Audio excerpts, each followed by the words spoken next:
Assalamualaikum warahmatullahi wabarakatuh. Waalaikumsalam warahmatullahi wabarakatuh. Kak, Bu Linda yang saya ya, hormati, kami di sini yang pertama adalah bersilaturahmi, yang kedua ingin melakukan wawancara kepada Ibu Linda selaku pimpinan di SD Larangan Harun terkait dengan pengambilan keputusan dilema etika dan rujukan moral. iya siap Bu Ika. Iya, Mohon maaf ya Bu, dengan tidak keluarga dinas apa-apa. Bu Linda. Iya, tidak apa-apa Bu Ika. Ada beberapa yang ingin saya tanyakan kepada Bu Linda selaku kepala sekolah di SD ini Bu. Iya, Yang pertama adalah selama ini bagaimana Ibu dapat mengidentifikasi kasus-kasus yang merupakan dilema etika dan rujukan moral itu. oh iya. Selama ini jadi begini, cara kami mengidentifikasi, kami melihat kasusnya, Bu. Kita lihat dari sudut pandangnya mana. Apabila ada dua kasus yang dimana dua kasus tersebut dua-duanya mengandung kebenaran. Nah, benar dengan benar, kami menganggap itu adalah kasus dilema etika. Kemudian apabila ada dua kasus, apabila satu benar dan satu itu salah, salahnya itu bisa melanggar hukum ataupun melanggar kode etik, salahnya juga bisa tidak sesuai dengan norma ketentuan yang berlaku, kami menganggap itu sebagai rujukan moral. Seperti itu, Bu. Iya. Berarti ketika dihadapkan pada kasus benar dan benar itu maksudnya ke Dilema etika, iya. sebaliknya ketika satu benar dan satu salah berarti itu ke Rujukan moral. Iya, Ibu. Selanjutnya Ibu, untuk bagaimana Ibu menjalankan pengambilan keputusan di sekolah yang Ibu pimpin ini, terutama untuk kasus-kasus di mana ada dua kepentingan yang sama-sama benar atau sama-sama mengandung nilai kebajikan. Oke. Pasti ada itu Bu, karena kami di SD pasti tidak akan mungkin terhindar dari masalah, pasti ada ya Bu. Iya. Kami pertama mengidentifikasi dulu kasusnya, dilihat dari berbagai sudut pandang mana. Kemudian kami menimbang kasus tersebut, kami apabila ada dua kasus yang dilema etika benar dan benar, kami menggunakannya dengan hati. Yang jelas kami menggunakan dengan hati, dengan perasaan, dan kami harus berpikir lagi, kami harus berbuat lagi, mengambil keputusan yang terbaik dari dua kasus tersebut, dari kasus-kasus yang kami alami. Apabila itu adalah dilema etika, kami harus mencari solusi yang terbaik, kami harus dapat memutuskan yang dapat berdampak positif bagi semuanya. Iya. Berarti muaranya itu untuk kebaikan bersama ya? Kebaikan bersama pastinya. Iya. Kebaikan bersama. Iya. Tentunya dengan penuh tanggung jawab. Iya, tentu sekali. Iya. Terima kasih Iya. sekali Bu Linda. Yang selanjutnya untuk langkah-langkah yang Ibu ambil atau prosedur seperti apa yang biasa Ibu lakukan selama menghadapi kasus-kasus seperti ini? Oh iya. Langkah-langkahnya yang pertama kami pasti akan menentukan dulu penyebab permasalahannya.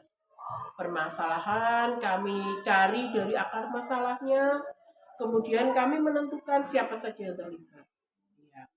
Kemudian kami menanyakan orang-orang yang terdekat, karena apabila kasus itu terjadi pada murid kami, tentunya kami juga akan membutuhkan kerja sama dengan wali murid. Iya. Kemudian kami yang terakhir adalah membuat solusi ataupun keputusan yang paling baik. Keputusan yang bisa berdampak positif bagi semuanya. Benar sekali itu. Berarti ketika dihadapkan pada kasus, entah itu dengan murid, entah itu dengan wali murid, ataupun dengan sesama guru itu tetap harus ada komunikasi yang betul. Musyawarahkan. Iya. Komunikasi adalah hal yang paling penting. Iya. Iya. Berikutnya Ibu, untuk hal-hal apa saja yang selama ini Ibu anggap efektif dalam pengambilan keputusan pada kasus-kasus dilema etika itu? Iya. Untuk kasus-kasus dilema etika kadang memang kita mengalami kesulitan Bu. Iya, tetapi yang pasti bahwa ketika kita mengambil keputusan itu keputusan itu harus disesuaikan dengan norma-norma, ya harus disesuaikan dengan hati nurani kita yang paling dalam. Harus kita cari yang terbaik, kemudian keputusan itu sesuai dengan peraturan yang berlaku, dan yang pasti keputusan itu berdampak positif bagi semuanya. Tadi Bu Eka sudah matur untuk kebaikan semuanya. Itu. Iya. Betul sekali Bu, ini kita kan di instansi pendidikan ya, Iya. ketika dihadapkan pada dilema etika memang seperti Bu Linda selaku pimpinan di suatu sekolah harus memang benar-benar mampu untuk mengambil keputusan yang tepat, tidak melanggar hukum, tidak melanggar etika, Iya. seperti itu. Iya Bu. Iya. Ini berikutnya Ibu, untuk hal-hal apa saja yang selama ini merupakan tantangan Ibu bagi Bu Linda selaku pimpinan di sekolah ini dalam mengambil keputusan pada kasus-kasus dilema etika. Iya. Tantangannya pasti banyak Bu, dan tantangan itu pasti kita temui dimanapun kita berada. Tantangan itu pasti ada. Tantangan itu bisa dari murid kita sendiri, iya bisa itu tantangan. Kemudian bisa juga tantangan itu kita harus mencari yang terbaik. Itu bagaimana kita masih kesulitan, itu menurut saya kesulitan memutuskan yang terbaik itu juga tantangan bagi saya. Iya, mencari keputusan yang terbaik yang dapat berpihak pada semuanya, yang jangan sampai merugikan pihak manapun, itu tantangan bagi saya. Kemudian tantangannya yang selanjutnya yang pasti adalah mungkin tantangan kan bisa dari dalam, bisa dari luar, seperti itu Bu. Dan bagaimana cara kita mensikapinya. Ya, bagaimana cara kita mensikapinya, bagaimana cara kita melalui tantangan itu dengan sebaik mungkin. Karena tantangan bagi saya adalah suatu hal yang dapat membuat saya kuat, seperti itu. Jadi harus kita lalui, ya. Dan tantangannya itu pasti banyak. Ya. Bagus sekali Bu, ini jadi inspirasi buat saya bahwa jika kita dihadapkan pada masalah, apalagi sebagai pimpinan ya, tantangan itu harus menjadikan kita semakin bagus dalam mengambil keputusan. Iya, iya Bu. Iya. Selanjutnya ini Bu Linda, iya. Untuk apakah Bu Linda memiliki sebuah tata cara atau jadwal tertentu dalam sebuah penyelesaian ketika menghadapi sebuah kasus dilema etika, dan apakah Ibu langsung menyelesaikan di tempat atau memiliki sebuah jadwal khusus untuk menyelesaikannya, serta bentuk dan prosedur atau urutan seperti apa yang biasa Ibu jalankan? Oke, kita pertama lihat dulu masalahnya. Ya, apabila masalah itu masalah yang ya bukan masalah berat lah, karena anak-anak SD itu kadang ada masalah sepele mungkin ya dalam bahasanya. Kalau masalah itu bukan masalah yang berat, pasti akan saya langsung putuskan. Iya. Tetapi apabila masalah itu masalah yang berat, yang pasti saya pertama akan berdiskusi dulu dengan guru-guru saya yang ada di sini, karena saya di sini tidak bekerja sendirian. Saya membutuhkan bantuan semua warga sekolah, saya membutuhkan bantuan keluarga yang ada di sekolah. Kemudian setelah itu setelah diskusi, saya pasti akan mencari solusi yang terbaik, Bu Eka. Ya, mencari solusi yang terbaik, dan yang pasti itu semua keputusan yang kita ambil jangan tergesa-gesa. Ya, kita harus memikirkan ke depannya bagaimana dampaknya. Kita harus juga memikirkan bagaimana apakah keputusan itu adalah keputusan yang positif, yang terbaik untuk kebaikan semua orang. Seperti itu. Iya. Setuju sekali saya bahwa dalam mengambil keputusan memang juga harus dipertimbangkan untuk jangka panjang dan jangka pendek itu. Ketika diambil keputusan sudah dengan musyawarah, tentunya juga tidak hanya untuk di waktu itu saja, tapi mungkin ke depan juga menjadi pertimbangan. Iya. Berikut Bu Linda, adakah seseorang atau faktor-faktor yang selama ini mempermudah atau membantu Ibu dalam pengambilan keputusan dalam kasus-kasus dilema etika? Iya, pasti banyak sekali Bu. Tadi sudah saya matur bahwa saya di sini tidak bekerja sendirian. Saya di sini mempunyai keluarga yang pasti yang membantu saya, ada guru-guru saya di sini, ada juga mungkin wali murid membantu saya apabila permasalahan itu terkait dengan murid-murid saya, kemudian komite sekolah pasti membantu saya, dan yang jelas adalah murid-murid saya juga apabila itu permasalahan mungkin dengan teman kan bisa itu membantu saya juga. Jadi yang pasti semua warga di sekolah ini yang membantu saya. Bagus sekali. Memang kita di sekolah itu kan sebuah instansi ya, kita tidak bisa mengambil keputusan secara pribadi atau sendiri. Apalagi seperti Ibu Linda selaku pimpinan di sekolah ini.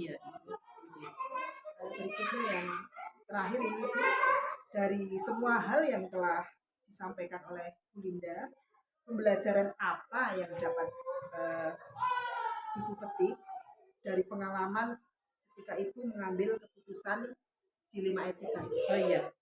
Oke. Jadi begini Bu, pembelajarannya pasti banyak sekali. Setiap hari bagi saya adalah pembelajaran. Iya. Setiap saat, setiap hari adalah pembelajaran. Jadi sebelum kita memutuskan sesuatu, ada baiknya kita pertama adalah menganalisis, mencari akar permasalahannya. Kemudian setelah itu kita mencari solusi yang terbaik, mungkin dengan cara diskusi, kita rembuk rasan ya bahasa Jawa dengan teman-teman guru, dengan semua warga sekolah, dan setelah itu kita harus memutuskan keputusan yang paling baik. Jangan sampai keputusan itu dapat merugikan semua pihak. Dan yang pasti seperti tadi saya sudah bilang di awal, jangan tergesa-gesa dalam mengambil suatu keputusan. Seperti itu.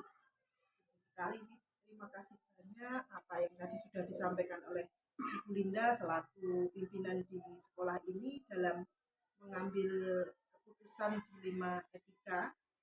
Ini dapat menginspirasi saya bahwa yang Bu Linda lakukan atau prosedur yang Bu Linda ambil sudah sesuai dengan apa yang seharusnya Bu Linda ambil sebagai kepala sekolah. Terima kasih sekali atas waktunya, atas kesempatannya. Semoga sama-sama Bu Ika. Apa yang kita bicarakan hari ini bermanfaat ke depan bagi saya pribadi, bagi sekolah saya nanti, dan semakin membawa kemajuan di dunia.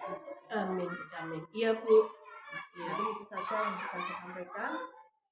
Sekali lagi terima kasih. Assalamualaikum warahmatullahi wabarakatuh. Waalaikumsalam warahmatullahi wabarakatuh. Iya Ibu. Assalamualaikum warahmatullahi wabarakatuh. Waalaikumsalam warahmatullahi wabarakatuh. Bu Linda yang saya hormati, kami di sini yang pertama adalah bersilaturahmi, yang kedua ingin melakukan wawancara kepada Ibu Linda selaku pimpinan di SD Larangan Harum terkait dengan pengambilan keputusan dilema etika dan rujukan moral. Iya, siap Bu Ika. Iya. Mohon maaf ya Bu, tidak apa-apa. Iya, tidak apa-apa Bu Ika. Ada beberapa yang ingin saya tanyakan kepada Bu Linda selaku kepala sekolah di SD ini Bu. Iya.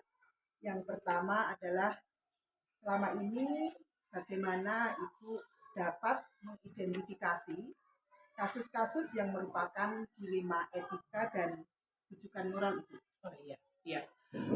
Selama ini jadi begini, cara kami mengidentifikasi, kami melihat kasusnya, Bu. Kita lihat dari sudut pandangnya mana. Apabila ada dua kasus yang dimana dua kasus tersebut dua-duanya mengandung kebenaran. Nah, benar dengan benar, kami menganggap itu adalah kasus dilema etika. Kemudian apabila ada dua kasus, apabila satu benar dan satu itu salah, salahnya itu bisa melanggar hukum ataupun melanggar kode etik, salahnya juga bisa tidak sesuai dengan norma ketentuan yang berlaku, kami menganggap itu sebagai rujukan moral. Seperti itu, Bu. Berarti ketika dihadapkan pada kasus benar dan benar itu maksudnya ke dilema etika. Iya. Sebaliknya ketika satu benar dan satu salah berarti itu ke rujukan moral. Iya, Ibu. Selanjutnya Ibu, untuk bagaimana Ibu menjalankan pengambilan keputusan di sekolah yang Ibu pimpin ini terutama untuk kasus-kasus di mana ada dua kepentingan yang sama-sama benar atau sama-sama mengandung nilai kebajikan. Oh, iya. Oke. Pasti ada itu Bu, karena kami di SD pasti tidak akan mungkin terhindar dari masalah, pasti ada ya Bu. Iya. Kami pertama mengidentifikasi dulu kasusnya, dilihat dari berbagai sudut pandang mana. Kemudian kami menimbang kasus tersebut, kami apabila ada dua kasus yang dilema etika benar dan benar, kami menggunakannya dengan hati. Yang jelas kami menggunakan dengan hati, dengan perasaan, dan kami harus berpikir lagi, kami harus berbuat lagi, mengambil keputusan yang terbaik dari dua kasus tersebut, dari kasus-kasus yang kami alami. Apabila itu adalah dilema etika, kami harus mencari solusi yang terbaik. Kami harus dapat memutuskan yang dapat berdampak positif bagi semuanya. Iya. Berarti muaranya itu untuk kebaikan bersama ya? Kebaikan bersama pastinya. Iya. Kebaikan bersama. Iya. Tentunya dengan penuh tanggung jawab. Iya, tentu sekali. Iya. Terima kasih Iya. sekali Bu Linda. Yang selanjutnya untuk langkah-langkah yang Ibu ambil atau prosedur seperti apa yang biasa Ibu lakukan selama menghadapi kasus-kasus seperti ini? Oh iya. Langkah-langkahnya yang pertama kami pasti akan menentukan dulu penyebab permasalahannya. Permasalahan kami cari dari akar masalahnya, kemudian kami menentukan siapa saja yang terlibat. Ya. Kemudian kami menanyakan orang-orang yang terdekat, karena apabila kasus itu terjadi pada murid kami, tentunya kami juga akan membutuhkan kerja sama dengan wali murid. Iya. Kemudian kami yang terakhir adalah membuat solusi ataupun keputusan yang paling baik. Keputusan yang bisa berdampak positif bagi semuanya. Benar sekali itu. Berarti ketika dihadapkan pada kasus, entah itu dengan murid, entah itu dengan wali murid, ataupun dengan sesama guru, itu tetap harus ada komunikasi yang betul. Dimusyawarahkan. Iya, komunikasi adalah hal yang paling penting. Iya. Iya. Berikutnya itu untuk hal-hal apa saja yang selama ini Ibu anggap efektif dalam pengambilan keputusan pada kasus-kasus dilema etika itu. Iya. Untuk kasus-kasus dilema etika kadang memang kita mengalami kesulitan Bu. Iya, tetapi yang pasti bahwa ketika kita mengambil keputusan itu harus disesuaikan dengan norma-norma, ya harus disesuaikan dengan hati nurani kita yang paling dalam, harus kita cari yang terbaik, kemudian keputusan itu sesuai dengan peraturan yang berlaku, dan yang pasti keputusan itu berdampak positif bagi semuanya. Tadi Bu Eka sudah matur untuk kebaikan semuanya. Itu. Iya. Betul sekali Bu, ini kita kan di instansi pendidikan ya, ketika dihadapkan pada dilema etika memang seperti Bu Linda selaku pimpinan di suatu sekolah harus memang benar-benar mampu untuk mengambil keputusan yang tepat, tidak melanggar hukum, tidak melanggar etika, seperti itu. Iya Bu. Iya. Ini berikutnya Ibu, untuk hal-hal apa saja yang selama ini merupakan tantangan Ibu bagi Bu Linda selaku pimpinan di sekolah ini dalam mengambil keputusan pada kasus-kasus dilema etika. Tantangannya pasti banyak Bu, dan tantangan itu pasti kita temui dimanapun kita berada. Tantangan itu pasti ada. Tantangan itu bisa dari murid kita sendiri, bisa itu tantangan. Kemudian bisa juga tantangan itu kita harus mencari yang terbaik itu bagaimana. Kita masih kesulitan. Itu menurut saya kesulitan memutuskan yang terbaik itu juga tantangan bagi saya. Iya. Mencari keputusan yang terbaik yang dapat berpihak pada semuanya, yang jangan sampai merugikan pihak manapun, itu tantangan bagi saya. Kemudian tantangannya yang selanjutnya yang pasti adalah mungkin tantangan kan bisa dari dalam, bisa dari luar, seperti itu Bu. Dan bagaimana cara kita mensikapinya. Iya. bagaimana cara kita mensikapinya, bagaimana cara kita melalui tantangan itu dengan sebaik mungkin. Karena tantangan bagi saya adalah suatu hal yang dapat membuat saya kuat, Mbak. Seperti itu. Jadi harus kita lalui, ya. Dan tantangannya itu pasti banyak. Ya. Bagus sekali Bu, ini jadi inspirasi buat saya bahwa ketika kita dihadapkan pada masalah, apalagi sebagai pimpinan ya, tantangan itu harus menjadikan kita semakin bagus dalam pengambilan keputusan. Iya, iya, iya Bu. Iya. Selanjutnya ini Bu Linda, Iya. untuk apakah Bu Linda memiliki sebuah tata cara atau jadwal tertentu dalam sebuah penyelesaian ketika menghadapi sebuah kasus dilema etika, dan apakah Ibu langsung menyelesaikan di tempat atau memiliki sebuah jadwal khusus untuk menyelesaikannya, serta bentuk dan prosedur atau urutan seperti apa yang biasa Ibu jalankan? Oke, kita pertama lihat dulu masalahnya. Ya, apabila masalah itu masalah yang ya bukan masalah berat lah, karena anak-anak SD itu kadang ada masalah sepele mungkin ya dalam bahasanya. Kalau masalah itu bukan masalah yang berat, pasti akan saya langsung putuskan. Iya. Tetapi apabila masalah itu masalah yang berat, yang pasti saya pertama akan berdiskusi dulu dengan guru-guru saya yang ada di sini, karena saya di sini tidak bekerja sendirian. Saya membutuhkan bantuan semua warga sekolah, saya membutuhkan bantuan keluarga yang ada di sekolah. Kemudian setelah itu setelah diskusi, saya pasti akan mencari solusi yang terbaik, Bu Eka. Ya, mencari solusi yang terbaik, dan yang pasti itu semua keputusan yang kita ambil jangan tergesa-gesa. Ya, kita harus memikirkan ke depannya bagaimana dampaknya. Kita harus juga memikirkan bagaimana, apakah keputusan itu adalah keputusan yang positif, yang terbaik untuk kebaikan semua orang. Seperti itu. Iya. Setuju sekali ya. Saya bahwa dalam mengambil keputusan memang juga harus dipertimbangkan untuk jangka panjang dan jangka pendek itu. Ketika diambil keputusan sudah dengan musyawarah, tentunya juga tidak hanya untuk di waktu itu saja, tapi mungkin ke depan juga menjadi pertimbangan. Iya, iya Ibu, iya. Berikut Bu Linda, adakah seseorang atau faktor-faktor yang selama ini mempermudah atau membantu Ibu dalam pengambilan keputusan dalam kasus-kasus dilema etika? Iya, pasti banyak sekali Bu. Tadi sudah saya matur bahwa saya di sini tidak bekerja sendirian. Saya di sini mempunyai keluarga yang pasti yang membantu saya, ada guru-guru saya di sini, ada juga mungkin wali murid membantu saya apabila permasalahan itu terkait dengan murid-murid saya. Kemudian komite sekolah pasti membantu saya, dan yang jelas adalah murid-murid saya juga apabila itu permasalahan mungkin dengan teman kan bisa itu membantu saya juga.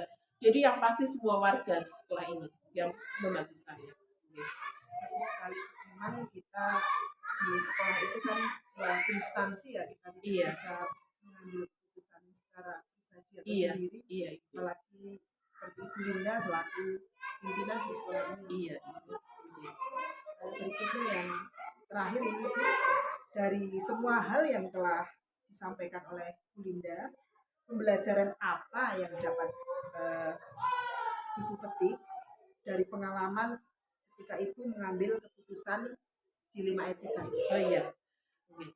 Jadi begini Bu, pembelajarannya pasti banyak sekali. Setiap hari bagi saya adalah pembelajaran. Iya. Setiap saat, setiap hari adalah pembelajaran. Jadi sebelum kita memutuskan sesuatu, ada baiknya kita pertama adalah menganalisis, mencari akar permasalahannya. Kemudian setelah itu kita mencari solusi yang terbaik, mungkin dengan cara diskusi, kita rembuk rasan ya, bahasa Jawa, dengan teman-teman guru, dengan semua warga sekolah. Dan setelah itu kita harus memutuskan keputusan yang paling baik. Jangan sampai keputusan itu dapat merugikan semua pihak. Dan yang pasti seperti tadi saya sudah bilang di awal, jangan tergesa-gesa dalam mengambil suatu keputusan. Seperti itu. Sekali, terima kasih banyak tentunya apa yang tadi sudah disampaikan oleh Ibu Linda selaku pimpinan di sekolah ini dalam mengambil keputusan dilema etika ini dapat menginspirasi saya bahwa yang Bu Linda lakukan atau prosedur yang Bu Linda ambil sudah sesuai dengan apa yang seharusnya Bu Linda ambil sebagai kepala sekolah. Terima Iya, kasih terima sekali kasih Bu atas Eka. waktunya, Iya, atas kesempatannya. iya Semoga sama-sama Bu Eka. apa yang kita bicarakan hari ini bermanfaat ke depan bagi saya pribadi, bagi sekolah saya nanti, Iya, dan semakin membawa kemajuan dunia pendidikan. amin, amin. Iya Bu. Iya, Jadi itu saja yang bisa saya sampaikan. Sekali lagi terima kasih. iya. Assalamualaikum warahmatullahi wabarakatuh. Waalaikumsalam warahmatullahi wabarakatuh. Iya Ibu.